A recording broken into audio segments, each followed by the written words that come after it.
আমি এখন দাঁড়িয়ে আছি পলাশির সেই মনুমেন্টের সামনে, আর এটাই সেই আমবাগান যেটি 268 বছর আগে ঘটে যাওয়া সেই পলাশির যুদ্ধের সেই আমবাগান। সময়টা ছিল 23শে জুন 1757 সাল।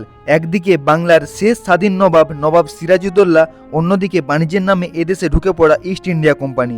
এই শান্ত জায়গাটায় একদিন কেঁপে উঠেছিল কামানের শব্দে, আর এখান থেকে শুরু হয়েছিল এমন এক যুদ্ধ যার ফল শুধু একটা রাজ্যের পতন হয়নি, বরং ভারতের ইতিহাসে সবচেয়ে বড় পরিবর্তনের সূচনা হয়েছিল। আজও ইতিহাসের পাতায় আমরা পড়ি পলাশির যুদ্ধের কথা, কিন্তু সেই ইতিহাসের নীরব সাক্ষ্য হয়ে আজও দাঁড়িয়ে আছে এই মাটি। আজ সময় বদলে গেছে, কামানের শব্দ থেমে গেছে, কিন্তু ইতিহাস আজও নীরবে কথা বলে। আর সেই ইতিহাসের সত্যতা ছুঁয়ে দেখতে আর প্রতিটি চিহ্ন খুঁজে পেতে আমি বেরিয়ে পড়লাম সেই ইতিহাসের সন্ধানে। এই হ্যালো বন্ধুরা, কেমন আছো সকলে? আশা করি সবাই ভালো আছো। আরও একটি নতুন ভিডিওতে তোমাদেরকে স্বাগত জানাচ্ছি। আরও একবার নতুন একটা অজানা ইতিহাসের খোঁজে আজ আমি হোস্টেল থেকে আবার বেরিয়ে যাচ্ছি পলাশির উদ্দেশ্যে।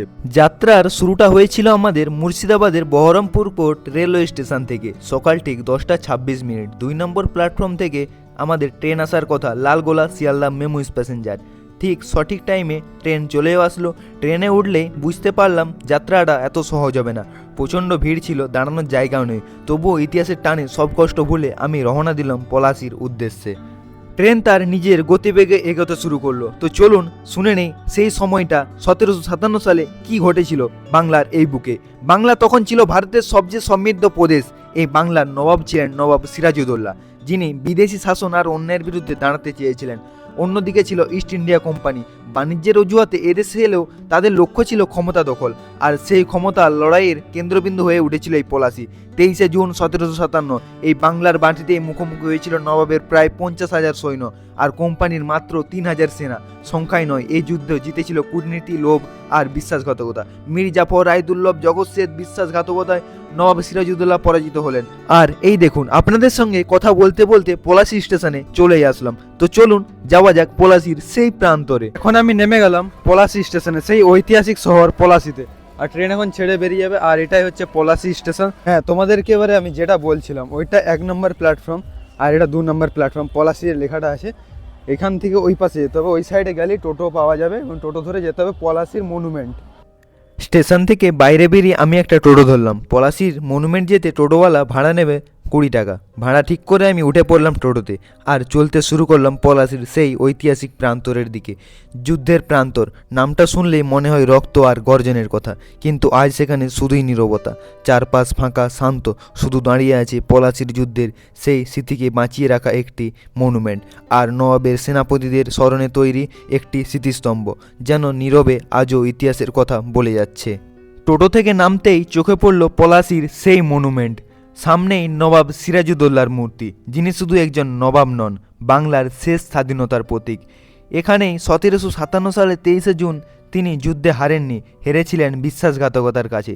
নিজের লোকের বিশ্বাসঘাতকতায় একজন সাহসী নবাবকে হারাতে হয়েছিল তার রাজ্য, আর বাংলাকে হারাতে হয়েছিল তার স্বাধীনতা। আজ চারপাশে শুধুই নীরবতা, কিন্তু এই সেই মূর্তি, চোখে চোখ রাখলে এখনও যেন শোনা যায় এক হারিয়ে যাওয়ার ইতিহাসের দুঃখ গাথা।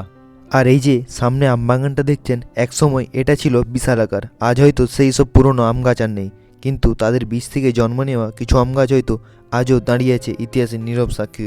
তো চলুন আপনাদেরকে এই আমবাগানটা একটু ঘুরিয়ে দেখাই।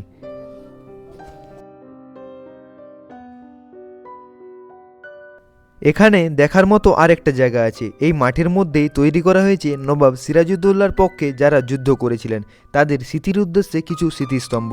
পলাশির যুদ্ধ শুধু বিশ্বাসঘাতকতার গল্প নয়, এটা সাহস আর আনুগত্যের গল্প। চলুন সেই স্মৃতিগুলোর কাছে আরও একটু এগিয়ে যাই, ওখান থেকেও আপনাদের ঘুরিয়ে দেখাবো। ভাবলেই কেমন গায়ের মধ্যে কাঁটা দিয়ে ওঠে। সত্যি এক অজানা ইতিহাসের খোঁজে এসেছিলাম, কিন্তু ভাবা যায় 268 বছর পুরনো ইতিহাসের খোঁজে আমি এখন এসেছি। হ্যাঁ, আরেকটা কথা আপনাদের বলে রাখি, অনেকেই হয়তো জানতে চান ইনারা আসলে কে ছিলেন। ইনারা ছিলেন নবাব সিরাজউদ্দৌলার সেই বিশ্বস্ত সেনানায়ক যারা ক্ষমতার লোভে নয়, বরং দায়িত্ব আর সম্মানের জায়গা থেকে যুদ্ধে নেমেছিলেন। বক্সি, মীর মদন, বাহাদুর আলী খান, নওয়াজ সিং হাজারি, ইনারা কেউ বিশ্বাসঘাতক ছিলেন না। ইনারা ছিলেন সেই অল্প কয়েকজন যারা পলাশির যুদ্ধে শেষ পর্যন্ত নবাবের পক্ষে দাঁড়িয়ে লড়াই করেছিলেন।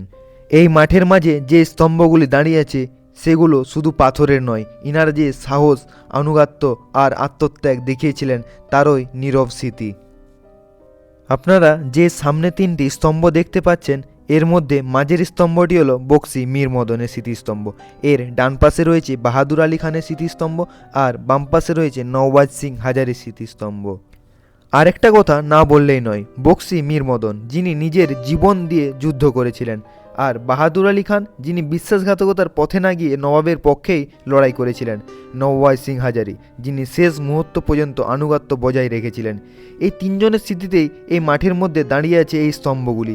ইতিহাসে হয়তো ইনাদের নাম খুব বড় বড় করে লেখা নেই, কিন্তু বাংলার মাটিতে আজও তারা সাহস আর সততার প্রতীক হয়ে আছেন। যুদ্ধ শুরু হওয়ার পর যখন নবাবের কাছে 50,000 সেনাবাহিনী থাকার পরেও মির্জাফরের মতো সেনাপতিরা যখন নিষ্ক্রিয় হয়ে দাঁড়িয়ে থাকেন, তখন বক্সি মীর মদন, বাহাদুর আলী খান আর নওয়াজ সিং হাজারি নবাবের নির্দেশে সরাসরি যুদ্ধে নেমে পড়লেন। বক্সি মীর মদন ছিলেন নবাবের সবচেয়ে সাহসী সেনাপতি। তিনি নিজের সামনে থেকে কামান চালিয়ে ইস্ট ইন্ডিয়া কোম্পানির সেনাদের বড় ক্ষতি করেছিলেন তার সেনাবাহিনী নিয়ে, কিন্তু যুদ্ধের মাঝেই একটি কামানের গোলায় গুরুতর আহত হয়ে তিনি শহীদ হন।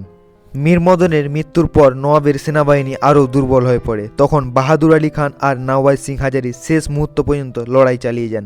বিশ্বাসঘাতকতার মাঝেও তারা নওয়াবকে ছেড়ে পালায়নি, কিন্তু সংখ্যায় কমে যাওয়া, ভিতরের বিশ্বাসঘাতকতা আর চারদিক থেকে ঘিরে ধরা পরিস্থিতিতে ইনারাও একে একে প্রাণ হারান।